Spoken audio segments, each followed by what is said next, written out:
Katolik maju semuanya menerima kepenuhan Roh Kudus. Demikian juga dengan Pak Handoko waktu di Makassar, dengan Pak Alek juga waktu di Makassar malam itu kita mengajarkan tentang full ministry. Waktu saya tantang untuk mereka ketemuan kepenuhan, tidak boleh memaksa. Memang di misi kita ketiga, help people to receive the Holy Spirit. Namanya menolong. Jadi kalau yang ditolong nggak mau, ya mungkin belum waktunya. Nggak apa-apa, saudara. Ya, nggak boleh paksa. Nah, itu karena Roh Kudus itu sampai nanti kalau doa dia merasakan, dia melihat contoh-contoh, dia melihat teladan. Ini orang kok menyala-nyala, kok luar biasa ya semangatnya. Ini dari mana? Ini nggak mungkin orang ini. Dulunya saya tahu orang ini kalem, nggak mungkin dia mau melayani. Ini bisa pergi kemana-mana melayani orang, ya kan, hatinya kemudian dikasih kekuatan. Nah itu makanya itu dikatakan nama dunamos, bahasa Yunani-nya. Dari kata dunamos, makanya ada kata dinamit, yang meledak-ledak, melimpah keluar, meluber. Itu. Jadi nggak bisa diam, saudara. Jadi setiap orang dipenuhi roh itu pasti kita pengennya intim sama Tuhan, pengennya selalu banyak kehadiran Tuhan, pengen rasa setiap hari kalau nggak baca firman, nggak ketemu Tuhan lewat firman-Nya, itu rasanya nggak ada yang salah, ada yang nggak enak. Itu ciri-cirinya orang kalau kepenuhan roh. Kemudian juga dia setiap kegerakan setiap ada ini orang yang dulunya kikir bisa menjadi murah hati. Jadi buah rohnya itu juga akan makin bertambah-tambah. Dulunya orang ini nggak sabar, sekarang bisa sabaran. Dulunya orang ini, waduh, cuek, nggak mau pusing tangan ini. Sekarang kok begitu antusias, pengen lihat kebaikannya makin kelihatan. Waduh, ini orang yang dulu nggak setia bisa jadi setia. Nah, itu buah-buah roh itu akan pasti makin bertumbuh, makin ada, saudara, karena kita kepenuhan roh. Nah ini ciri-ciri. Saya nggak bahas untuk menantang saudara semua, karena saya lebih fokus ke ini yang di manual kita, yang di ini nggak tahu kenapa bisa berbeda kesembuhan sama pelepasan, padahal sesungguhnya doa itu yang ketiga, yaitu doa kesembuhan. Nah, doa kesembuhan itu ada tiga. Tiga itu apa? Yaitu doa kesembuhan fisik. Doa kesembuhan fisik. Ini sudah bisa share screen. Sebentar.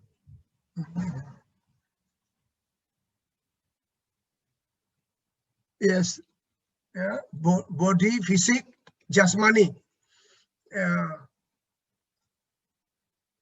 Itu kita doakan fisiknya.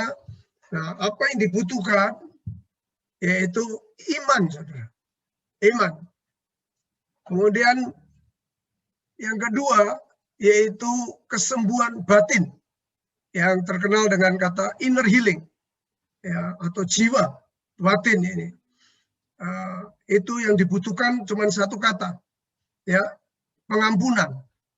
Ya, harus bisa mengampuni. Tanpa pengampunan, saudara, tanpa keterbukaan, tanpa pengampunan nggak bisa, saudara. Jadi masih nyimpen. Nah, ini nanti saya jelaskan. Kemudian yang ketiga, pelepasan, ya, yang namanya yaitu menyembuhkan spiritual, ya, yaitu kesurupan, transendal, kemasukan. Nah, itu kita ini dengan mengusir. Nah, Tuhan, ini semua kata-kata Tuhan semua, saudara, yang ada di Alkitab. Secara fisik, coba saya lagi. Oke. Physical healing. Ini semua rasanya bisa ya, datang ke rumah sakit, apa namanya, family, teman apa yang sakit, kita doakan.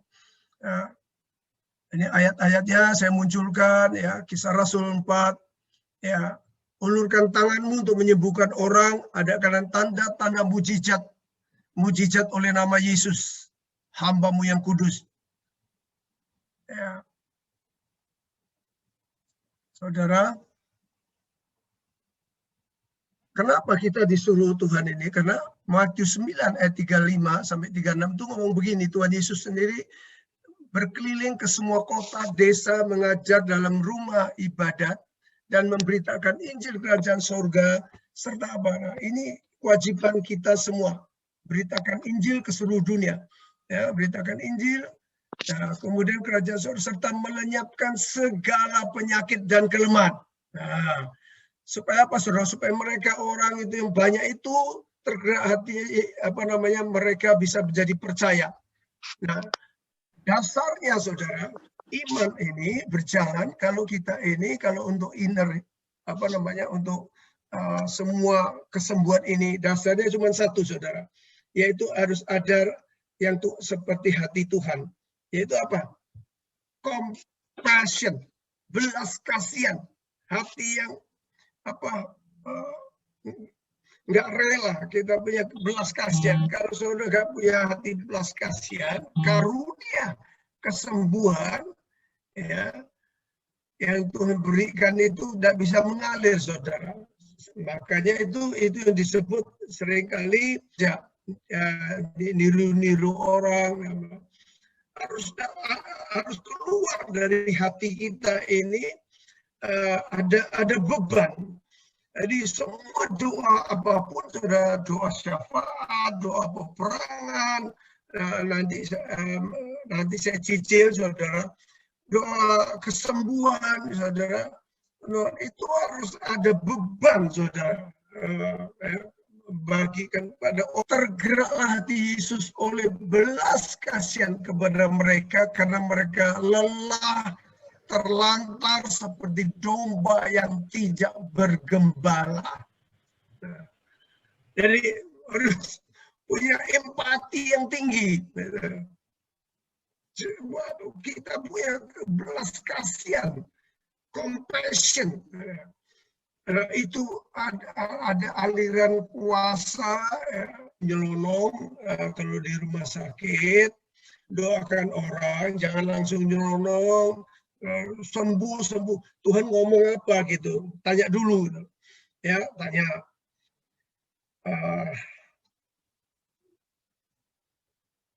Roh Kudus itu roh yang tertib, saudara, lemah lembut. Dia bisa ngasih saudara, nanti dalam hati saudara muncul ada satu kata-kata firman ya, untuk apa, doakan. Ya, sebelum kita langsung doa, kita harus biasanya kalau orang yang sakit itu mesti diajak komunikasi dulu.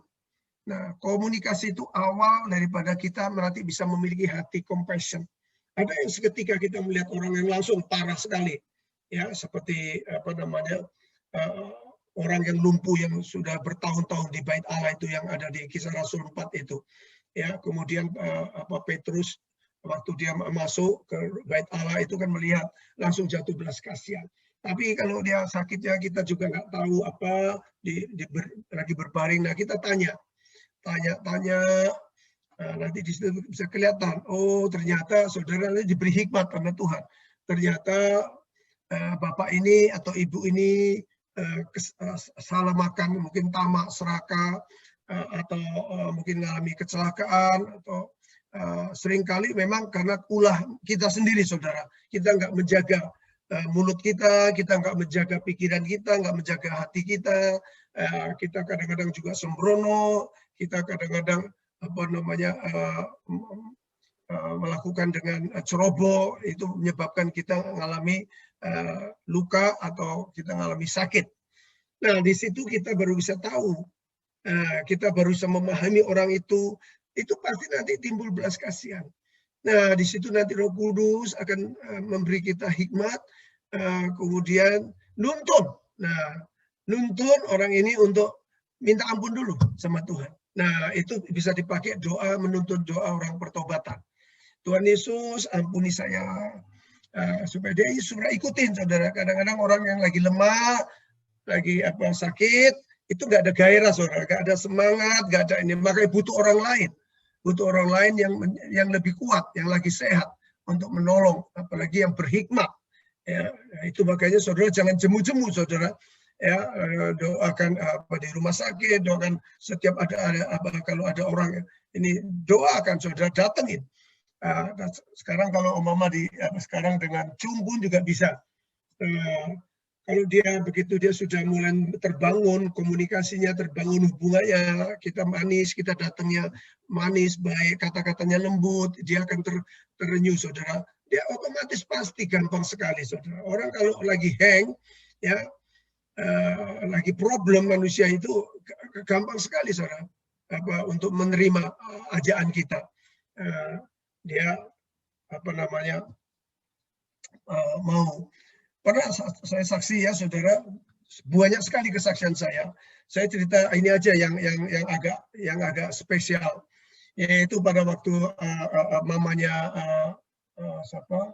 dari temannya istri saya diminta katanya untuk doakan. Ya sudah, saya malam-malam karena habis tutup toko, saya langsung datang. Ibu itu. Nah, saya nggak tahu di sebelahnya ternyata kamarnya itu isinya ada 4 pasien yang kelas 3 kayaknya. Ya, saya doakan. Ya, biasa suara saya kan keras. Saya doakan ibu ini. Kemudian saya juga setelah saya tahu kondisinya, dia ternyata kena gula dan kemudian abses dan dia bengkak kakinya. Ini sebelum ini saya minta dia supaya minta ampun kepada Tuhan, ya, kesalahan nggak bisa jaga makan, dan juga minta ampun kepada Tuhan untuk terima Tuhan Yesus.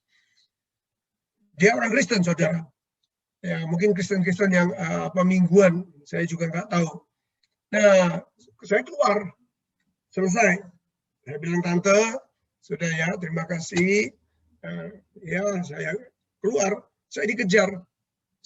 Ternyata seberangnya itu susternya itu, Pak, ini pasien yang saya jaga, ibunya ini minta didoakan juga, Pak.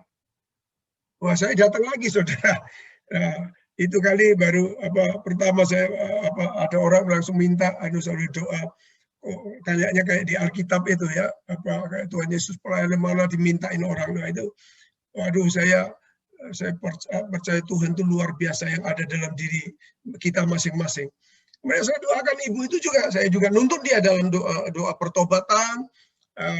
Saya juga nggak tahu dia agamanya apa, pokoknya saya dengan otoritas, penuh dengan otoritas dari Tuhan, ya, ibu itu terima. Saudara, begitu saya keluar, yang ranjang dan yang pertama itu kan 4, ya, saudara. Yang samping kanan itu kerainya di kuah. Pak, bisa nggak doakan suami saya? Seorang bapak, saudara. Saya ngeliat, Pak, dia pakai sarung, pakai ini, ya, saya tahu ini pasti golongannya Pak Yanto itu, dari seberang. Oh, saya tanya, ya, sakit apa? Wah, ternyata, saudara, juga ini, kakinya bengkak, hitam, ya, hitam. Wah, ternyata kena darah tinggi sama ini, gula. Waduh, double komplikasi. Dia pasti saya punya ada belas kasihan. Ya, saya mestinya saya ke susu, saya mau buru-buru pulang, tapi karena melihat kejadian kayak begini, ya, enggak tahu bisa punya hati belas kasihan, saudara. Saya nawarkan, ya, kemudian saya juga nuntun dia pertobatan. Dia mau, walaupun dia ngomongin lirik, tapi paling enggak dia tahu satu nama, bahwa yang menyembuhkan. Saya bilang, menyembuhkan bukan saya loh, Pak, ya. Yang menyembuhkan itu yang pembuat mujizat yang paling luar biasa, itu namanya Yesus, saya bilang. Ya, Yesus itu orang Inggris yang ngomong itu. Ya, kalau orang ini saya bilang ya kan, mungkin kalau di kitab yang lain mungkin namanya Isa, ya satu-satunya dia, makanya disebut Isa. Nah, ya dia Tuhan satu, yang lainnya itu manusia jadi disebut nabi. Dia juga nabi tapi dia juga Tuhan, saya bilang begitu dengan lantang. Saya bilang, wah, rasanya itu ruangan bergetar, saya saudara-saudara. Saya sudah ketemu orang-orang yang sakit itu, aduh saudara, ada compassion, ada gairah, ada semangat luar biasa untuk doakan orang. Nah ini iman, nggak tahu, iman juga bisa akan tumbuh, saudara. Kayaknya kalau kita terus dilatih, iman itu jadi kayak otot itu, saudara. Di fitness itu, saudara, ya angkat besi. Ya, pertamanya kalau kita tiap hari terus kita melatih, itu otot-otot kita juga makin, saudara, makin kuat, makin kokoh. Demikian juga iman, saudara. Kalau kita nggak pernah diajak pelayanan, nggak pernah diajak pergi land live, nggak pernah diajak besukin orang, doakan orang, saudara, nggak pernah diajar learning by doing, saudara, sampai kapanpun nggak bisa kita menjadi orang Kristen yang pasif. Padahal yang diminta sama Tuhan itu adalah orang Kristen yang aktif, seperti kayak Tuhan, keliling dari desa ke desa. Ya. Ayatnya banyak sekali, saudara, dari 4 Injil, nanti saudara bisa lihat di screen saya ini ya. Oke, saya cepat sekarang. Nah, ini doa inner healing.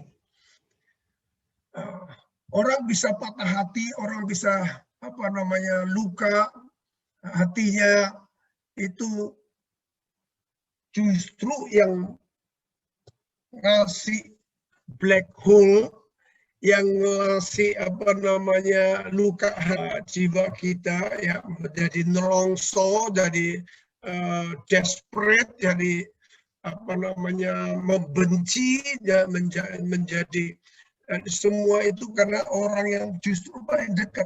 Nah, siapa orang paling dekat? Itu bisa papa kita, bisa mama kita, bisa kakak, bisa adik, bisa om, tante, semua orang justru gerak tubuh,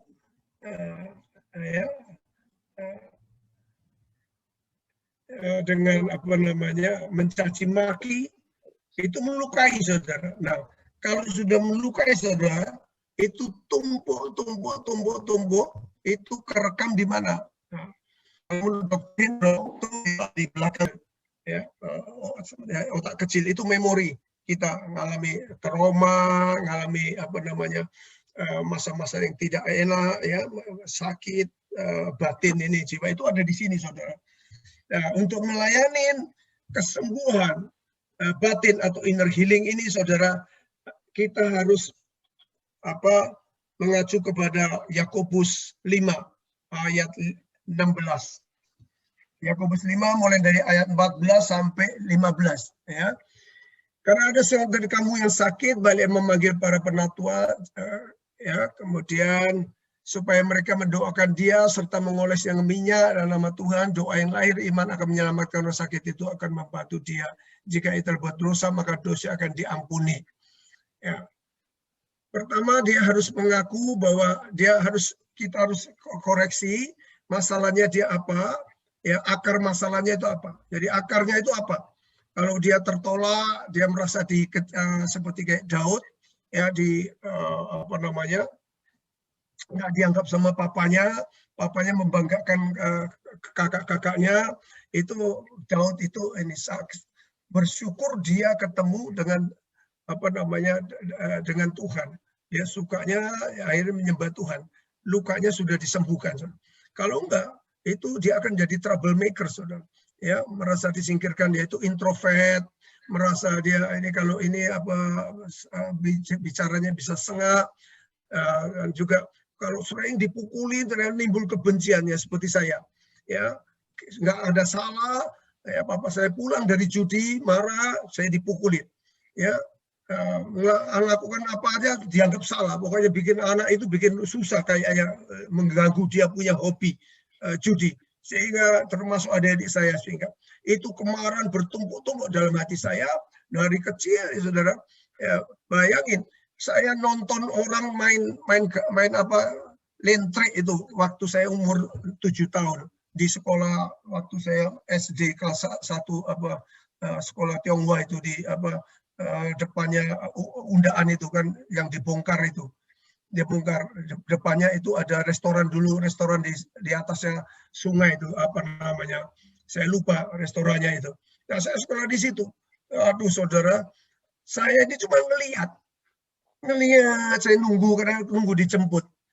Waduh, saudara, di becak itu saya dicubiti, ya. Terus pulang, saya dipukul dengan sapu lidi, sampai sapu lidi itu saya hitung 1, 2, 3, 4, ada 46 kali, saudara. Tak hitung, saudara. Saya tidak nangis. Saking bencinya, saudara. Saudara, sampai masuk ke ini. Tahu nggak yang membalut luka saya siapa? Yaitu nenek saya. Sambil ngomong, Yung sabar, Yung sabar. Sakit, saudara. Nah, itu tumpuk-tumpuk saya membenci papa saya. Nah, itu bulinya apa, saudara? Nggak bisa jalan lain. Setelah saya ketemu Tuhan, tahun 88 saya di Full Gospel, tahun 90 setelah saya pelayanan 2 tahun, tiba-tiba ada suara, ampuni papamu. Sebab kalau engkau sedang menipu dirimu, kau bisa mengasihi orang lain omong kosong. Saya koreksi betul, omong kosong saya bisa mengasihi orang lain. Saya nggak bisa mengasihi papa saya, yang saya benci. Jadi kalau ada kebencian, ini perlu inner healing, saudara. Jadi berapa kali setiap ada acara di Full Gospel itu inner healing, saudara, untuk melepaskan trauma-trauma ini. Saudara, nggak bisa, saya masih belum bisa. Kenapa? Saya datang ya terima, tapi nggak bisa. Kenapa? Belum mengakui, saudara, nggak bisa ngampuni. Ngantung ngampuni datangin papa saya. Nah, Tuhan ngajarin. Nah, suatu ketika sampai hari saya datang, saya cari dia.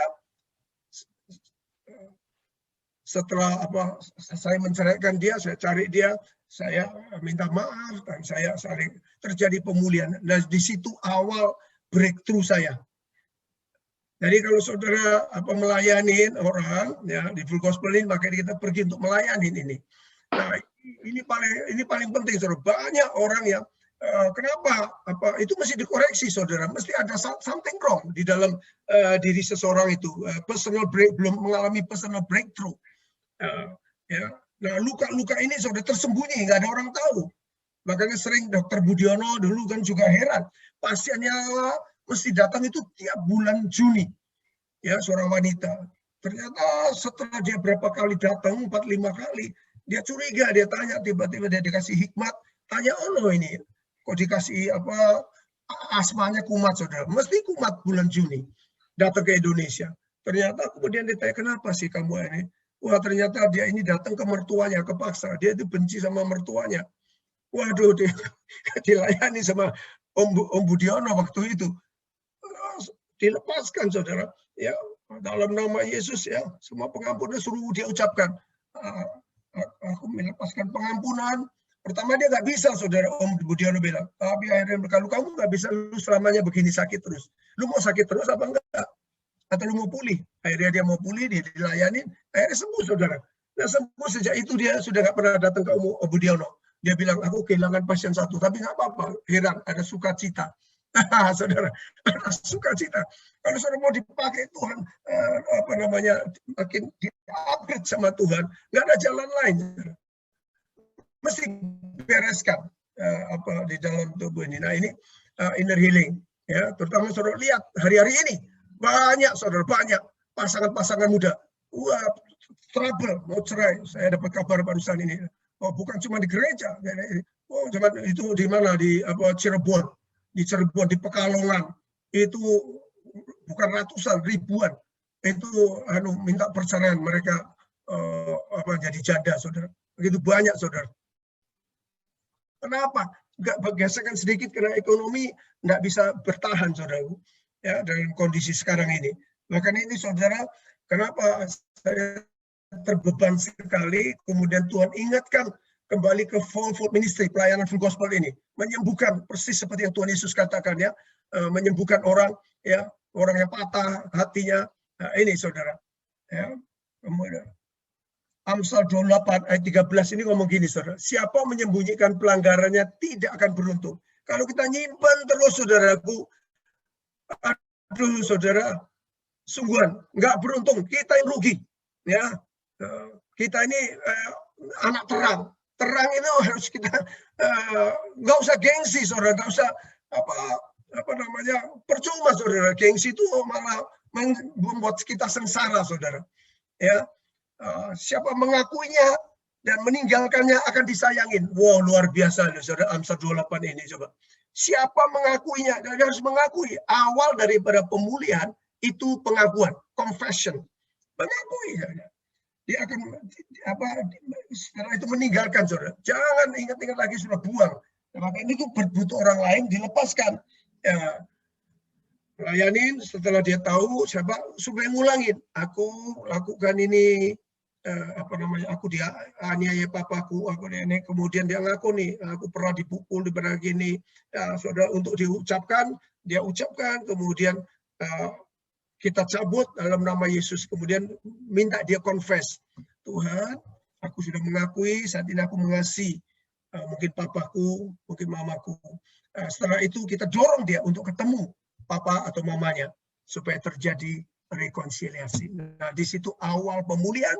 Kalau sudah pulih, saudaraku, berkat itu gampang sekali tercurah. Maka itu kenapa banyak orang selalu gagal. Bisnis ini gagal. Selalu susah, mengalami kesusahan dalam bisnis, mengalami kesusahan dalam ini. Karena di dalam kita sendiri itu ada ganjelan, ada yang masih belum belum beres, sehingga kalau ketemu dengan orang lain, maunya juga kita akhirnya fotokopi orang yang pernah melukai kita. Ya, omongannya juga melukai orang lain. Nah, orang lain nggak senang, saudara, dideketin. Ya, introvert, menutup diri, selalu diam. Dia ngomong gini, nggak ada keterbukaan. Orang curiga, orang nggak bisa plong mempercayai kita. Jadi nggak enak, saudara. Hidup ini kan saling berbagi, saling mempercayai. Jadi berkat itu sebetulnya buat Tuhan itu sangat simpel. Problemnya itu masalahnya ke kita sendiri, saudara. Coba kalau waktu itu saya nggak di full gospel, hari ini, saudara, aduh, saya betul-betul hidupnya mungkin desperate, susah, saudara. Ya, karena saya ini latar belakangnya nggak baik, saudara, karena masalah lampau yang dari orang tua. Mungkin saudara banyak sudah mendengar kesaksian yang lengkap. Ya, oke, saya lanjutkan yang terakhir. Nah, pelepasan kesembuhan roh ini. Ini, saudara, ayatnya sudah jelas ya. Di Matius 10 itu ayat 1 ngomong gini, Yesus memanggil ke-12 murid. Termasuk pagi hari ini, Yesus memanggil kita semua. Ya, untuk apa? Memberi kuasa kepada mereka untuk mengusir roh-roh jahat, untuk melenyapkan segala penyakit, segala kelemahan. Nah, kata memberi kuasa ini, saudara, ini ada kata otoritas, ya, yaitu otoritas, exousia. Kalau kita kepenuhan roh, ya, roh itu membangkitkan, ya, semangat, membangkitkan kemampuan yang dari dalam, inner, bukan dari luar, saudara. Itu dinamis tadi. Tapi kalau exousia itu otoritas. Otoritas yang Tuhan berikan. Aku telah memberikan kamu kuasa. Tuhan yang memberikan kuasa itu Tuhan, saudara. Jadi bukan kita manusia itu lemah, dagingku lemah, nggak ada ini. Tetapi karena Roh Kudus, kita intim Roh Kudus itu memberikan kita ya kuasa. Tuhan memberikan kuasa lewat rohnya. Roh Kudus itu makanya di 1 Yohanes 4 ayat 4b itu katakan apa, saudara? Roh yang tinggal di dalam diri saudara dan saya itu lebih besar dari roh apapun juga dalam dunia ini. Ya, jadi disuruh apa, saudara? Untuk mengusir roh jahat. Ya, otoritas itu mengusir, saudara. Kayak polisi diberikan otoritas, toh. Begitu saudara melanggar, saudara langsung disuruh stop. Saudara bisa berhenti. Kalau nggak berhenti, saudara kena sanksi. Pasti ada hukumannya. Demikian juga, saudara, roh-roh jahat. Saudara nggak perlu takut. Begitu saudara takut, saya ucapkan firman. Karena firman itu mendatangkan sound mind, ketertiban, ketenangan, kekuatan. Itu firman. Makanya kalau kita usir setan, ya, bilang, saudara, ya, in the name of Jesus, I rebuke, aku usir engkau, keluar. Penuh dengan otoritas. Jangan kalau kita pelepasan orang lagi kesurupan. Lalu keluar setan guyu, saudara, ketawa. Siapa kamu? Persis ada yang di kejadian di Kisah Rasul 9. Kisah Rasul 9 itu anak-anak Skewa itu, saudara. Ya, Skewa itu imam orang Yahudi. Ya, dia niru-niru, saudara. Diketawain sama iblis, saudara, sama setan. Setannya mempertawakan. Ya, kenapa? Dia nggak punya pengalaman dengan Tuhan, dia belum kepenuhan roh, dia coba-coba. Coba orang-orang yang malah dia kesurupan sendiri, orang-orang kebatinan atau orang apa, coba lihat, saudara. Iya, dia sendiri kemasukan, nggak bisa, saudara. Kita ini berikan kuasa.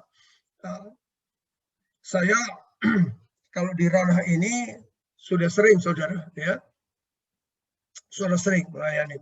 Sehingga, saudara, kenapa kita dikasih Tuhan kuasa ini, otoritas kita kalau pergunakan dengan tepat, ya, dan sesuai dengan tuntunan Tuhan, yang dipermuliakan itu Tuhan. Tuhan tuh melihat, wow. Saya pernah dulu suka renang di Regency Dharma Husada. Ada teman dulu Pak Hermanto itu. Suatu ketika saya kenal dengan beberapa orang di situ, tahu saya pelayanan, pernah saya mendirikan chapter di sana, saudara. Tapi akhirnya RT-nya jangan baik hati ngomong jangan, karena apa? Karena di situ juga ada agama lain, nanti minta lama-lama ini tempatnya bukan untuk fasilitas umum, malah jadi tempat ibadah. Itu sudah sepakat warga, nggak. Jadi jangan kita memulai, oke, jadi akhirnya chapternya nggak ada lagi, saudara. Tempo hari sudah berapa kali ada pertemuan sampai 3 bulan, saudara. Jadi saya narik teman-teman di situ di Regency. Suatu ketika salah satu teman ini, saya lagi ngantri anak saya di les Inggris di Kayun itu, apa itu. Saya ditelepon, Kayun di mana? Kayun di mana? Kok kelihatannya suaranya itu tegang sekali. Saya bilang, ini saya mau berjalan pulang, bisa nggak ke sini? Loh, kenapa? Ini pembantuku dua-duanya kesurupan. Waduh, saya langsung telepon istri saya bilang, ini aku pelayanan dulu. Saya begitu ketemu, saudara, itu lagi dipegangi satpam, saudara. Anaknya kecil, gendut, ya, pembantu rumah tangga kecil. Paling umurnya masih belasan tuh, masih 12-13 tahun.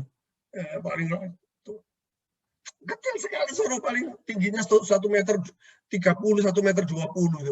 Ya. Itu satpamnya, waduh, keker, saudara, 2 sampai nggak bisa, saudara, memegangi, matanya merah. Ya. Saya datang, saya pandang matanya, saya cuma bilang, ya, dalam nama Yesus, keluar kamu. Langsung lemes, saudara. Begitu dia lemas, dia duduk, ya. Terus habis itu, waktu itu Pak Heru ada itu, setelah saya usir, ya, sudah pulih, gendut ini, terus datang masuk ke kamar, mereka berdua, terus nggak lama saudara Heru datang, saudara. Itu kita sama-sama, wah, saudara Heru juga semangat nuntun untuk terima Tuhan Yesus. Itu sing nyembunuh siapa? Wah, terus Pak Heru ya nambahi. Nah, itu, saudara. Wah, kita bergairah sekali kalau ngelayanin kesembuhan fisik, kesembuhan jiwa, inner healing, kemudian pelepasan roh, usir setan. Nah, itu saja. Mungkin nanti saudara bisa pelajarin kalau nggak paham. Nah, ini nanti saya bagikan supaya yang penting buat saya, saudara, ini jangan menjadi teori, tapi biar ini menjadi praktek. Karena iman itu praktek, ya. Jadi kalau kita menggunakan doa, orang sembuh, dalam kesembuhan fisik, ya, iman. Seperti wanita yang berdarah 12 tahun, asal aku pegang puncak jubahmu, Tuhan, aku akan sembuh. Dikatakan itu Yairus, anaknya Yairus yang mati, yang sakit keras, dia bilang, asal aku percaya, itu bicara iman. Kalau inner healing, kesembuhan batin, itu harus keterbukaan, harus mau mengakui di hadapan Tuhan, nyatakan apa masalahnya dia, masa-masa lampau, kenapa dia membenci, bisa jengkel, semangkal, nah itu mesti dilepaskan dengan apa? Dia harus mengaku dan dia bisa mengampuni. Tanpa pengampunan tidak ada terjadi pemulihan. Tanpa pengakuan, keterbukaan, tidak ada pemulihan. Tetap dia terus seperti tadi Amsal sudah dikatakan. Kemudian doa pelepasan, ya, diusir dengan otoritas. Okay. Ya, kuasa yang Tuhan berikan. Aku telah memberikan kamu kuasa, yaitu otoritas, saudara. Sebagai anak Allah. Tuhan memberkati.